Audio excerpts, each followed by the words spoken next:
Live from Manchester, New Hampshire, here again is George Stephanopoulis. Back here at St. Anselm's College, Republicans just wrapped up their final debate before the voting here in New Hampshire, less than 3 days away.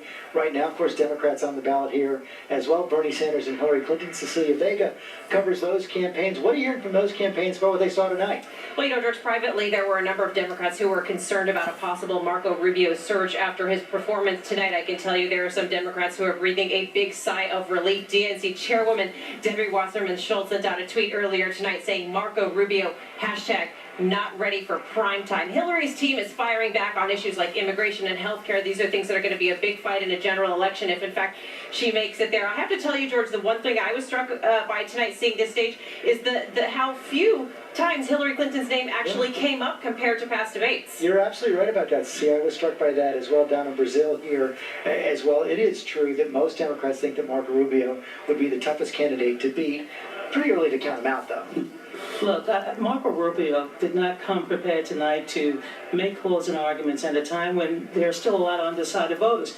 Tonight he decided to run against President Obama in 2008, not the president who, may come. So I thought this was a failed opportunity on Marco Rubio. Tonight, I thought Democrats came off pretty good because, you know what, they didn't really talk about us. Does this change your assessment coming into the debate we were talking about earlier, saying 3 or 4 tickets out of New Hampshire? If everybody's bunched up in that 3rd, 4th, and 5th place, does everybody stay in?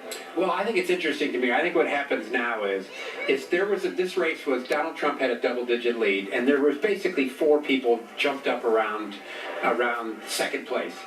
Out of this, Donald Trump keeps his double-digit lead. He didn't do anything to damage himself, but there is no way to tell him who's going to finish 2nd, 3rd, 4th, or 5th in the course of this thing. And I think what Marco Rubio did tonight, by not doing well, kept a lot more people in this race that would have gotten out. I think Jeb Bush watching that on tonight, if Jeb Bush finishes 4th or 5th, Jeb Bush is thinking, this guy's not going to last.